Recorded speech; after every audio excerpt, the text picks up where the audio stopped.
Shalom, I'm Eddie Chumney of Hebraic Heritage Ministries, and we welcome you to this week's Focus Israel Report. In this week's report, we're going to be sharing with you regarding the current status of the Israeli-Palestinian peace process and the details of the outbreak of hostilities in the Gaza Strip between Hamas and Israel. First, the peace process. Palestinian President Mahmoud Abbas said that he's planning to ask the United Nations General Assembly on November the 29th to upgrade the status of the Palestinians at the UN from being an observer to becoming a non-member state. Palestinian spokesman Nabil Rodina said that Abbas will attend the UN General Assembly session on November 29th for the expected vote. The decision was made after consulting with Arab League foreign ministers in Egypt and speaking in Saudi Arabia with King Abdullah. Abbas said that Arab ministers pledged to support the Palestinian statehood bid, and Egypt was working to convince other countries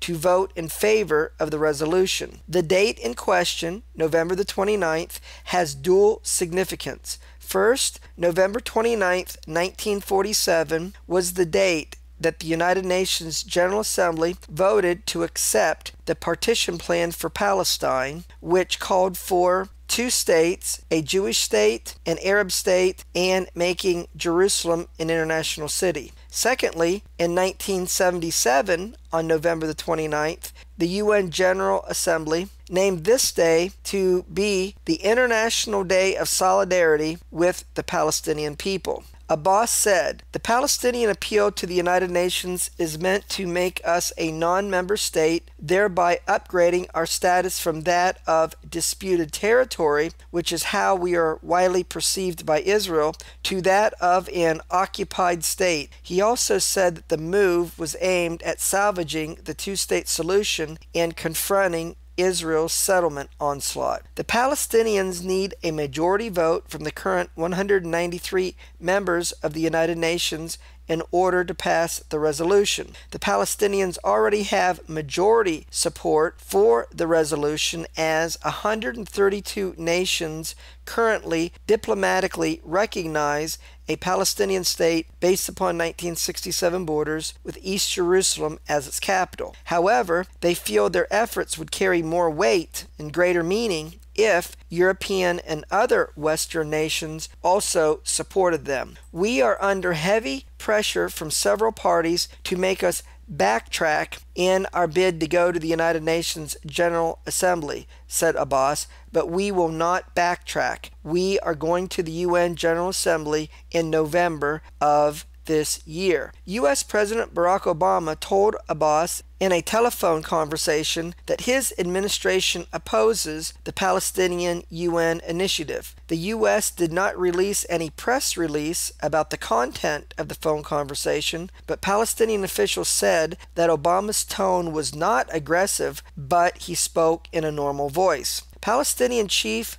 negotiator Saeb Erekat said, "Obama did not utter any threats, but there are threats from the U.S. Congress, which has a draft bill according to which it would demand closing the PLO office in the United States and cutting off Palestinian aid if the Palestinian leadership pursues any move at the United Nations and its related agencies." Abbas told Obama that the Palestinians were intent on seeking a Palestinian upgrade at the United Nations despite U.S. objections because the train has already left the station. European and Arab foreign ministers met but failed to jointly endorse the unilateral Palestinian statehood bid at the United Nations during a meeting in Egypt, calling instead for a negotiated two-state solution. But when it came to talking about obstacles to the peace process itself, the European and Arab ministers blamed only the West Bank settlements and Israel's security barrier.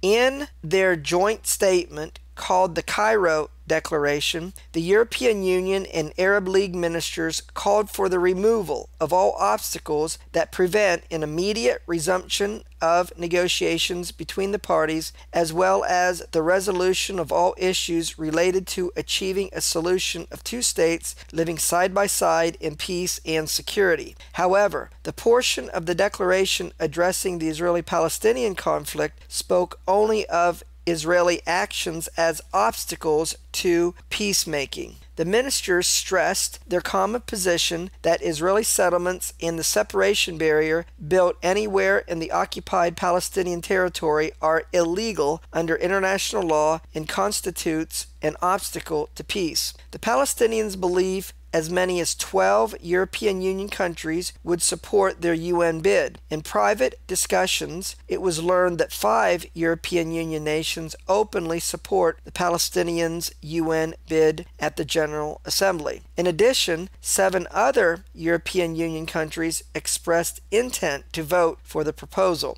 Although the European Union would like to reach a common position among its 27 member states, this is unlikely to happen. Referring to the United States and other countries that are opposed to the Palestinian unilateral statehood bid, Abbas said, "We want to ask all those who have endorsed the Israeli stance, aren't you opposed to settlements? Didn't you vote in the Security Council in the General Assembly against Israel's decision to annex Jerusalem in 1980? Didn't the UN vote in favor of UN Resolution 194, which guarantees the right of return of Palestinian refugees to their homes? Didn't you support the two-state solution in ending occupation, which began in 1967? Meanwhile, China said that it would vote in favor of the Palestinian bid. A Chinese official said, "China always supports the Palestinian people's just cause of recovering their national and legitimate rights and interests, and will always hold that independent statehood is the lawful right of Palestinian people and also the basis for a two-state solution." Israel has threatened to take retaliatory measures against the Palestinians should it make good on their pledge to upgrade their status at the UN General Assembly. Finance Minister Yuval Steinitz has threatened economic sanctions, including withholding taxes from the Palestinians, which Israel collects on a monthly basis. Israel Foreign Minister Avigdor Lieberman suggested removing Mahmoud Abbas from power if he refuses to drop the Palestinian bid for UN recognition. He is also considering a draft document proposing Israel offer the Palestinians partial statehood in exchange for the Palestinians ending their UN bid. The plan would give the Palestinians sovereignty over about half the West Bank, with the final borders to be negotiated. Furthermore, if the Palestinian bid becomes successful on November the 29th, Israel instructed its ambassadors to warn that Israel may revoke all or part of the 1993 Oslo Accords that was signed between Israel and the Palestinians on September the 13th, 1993, which set up the Palestinian Authority under an interim peace agreement. A Palestinian spokesman said, "We disapprove of these talks about sanctions against us. It is shameful to talk about the possibility of sanctions. What we are doing is a first step toward political independence and the establishment of a Palestinian state with East Jerusalem as its capital." Abbas said, "Our hearts are open to the United States and the Israelis. We have told them that when we obtain the status of a non-member at the United Nations, we would be willing to resume Israel-Palestinian peace negotiations to talk about the core issues of the conflict." Abbas also reiterated his commitment to the Palestinian right of return for the refugees and their former homes to be established inside Israel on the basis of UN Resolution 194. Next, I'd like to share with you details regarding the conflict that broke out between Hamas and Israel in the Gaza Strip due to Hamas launching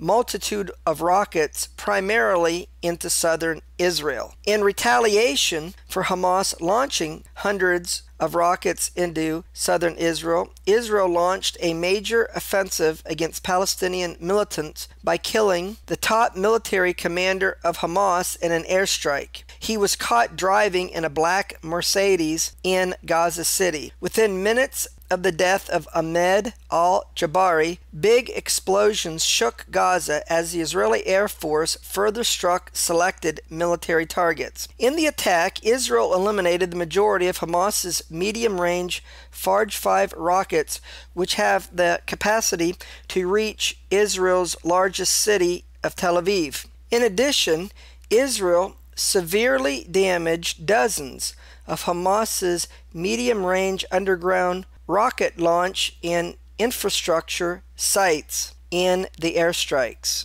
These facilities were capable of launching rockets up to 40 kilometers. The accomplishment of this task wasn't easy. Such an airstrike requires enormous amounts of accurate intelligence, painstakingly assembled and verified, since organizations like Hamas and Hezbollah in Lebanon hide their strategic weapons amid the civilian population. The Hamas's internal security headquarters in southern Gaza was also destroyed in the Israeli airstrikes.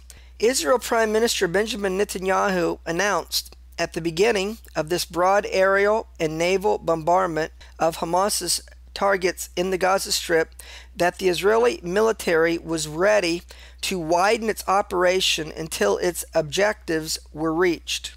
In a sign that Israel was willing to possibly, if it needed to, extend the operation in the Gaza Strip using ground forces, Israel Defense Minister Ehud Barak ordered the drafting of 30,000 reservists. In doing so, Barak stated that the Israeli offensive in the Gaza Strip, called Operation Pillar of Defense, would not be completed in a short and quick strike against Hamas targets, but that the Israeli military objective would be attained over a course of time. Barak said that Israel's objectives in attacking Hamas in the Gaza Strip involve strengthening Israel's deterrence against them, damaging Hamas's rocket arsenal and their ability to launch rockets into southern Israel, damage and hurt the functioning of Hamas as an organization while minimizing injury to Israeli civilians within Israel. After confirming the death of Ahmed Jabari, who was the commander of Hamas's military wing, Hamas then announced, "We are now at war with Israel." Hamas has announced a general call-up of additional fighting personnel and threatened to react to Israel's bombardment of Hamas targets in the Gaza Strip by not just launching more rockets at Israel, but would renew suicide attacks within Israel as well. Meanwhile, Egyptian President Mohamed Morsi recalled Egypt's ambassador from Israel and decided to call a UN Security Council session to stop the Israeli aggression. Well, this is going to conclude this week's report, where we shared with you the current situation with the Israeli-Palestinian peace process, the main development being the Palestinian President Mahmoud Abbas has decided the Palestinians will go to the United Nations General Assembly on November the 29th and request a vote on their application to be recognized as a Palestinian state based upon 67 borders with East Jerusalem as its capital, and thus upgrade their status within the United Nations from being an observer to becoming a non-member state. And finally, we shared with you details regarding an Israeli military response to Hamas in the Gaza Strip due to Hamas launching hundreds of rockets mainly into southern Israel, wherein Israel has responded so far by killing Hamas's top military commander and has been very successful in taking out Hamas's rocket launching sites, severely hampering its ability to continue launching rockets against Israeli citizens. Until we do it again, Shalom, in Yeshua the Messiah, Amen.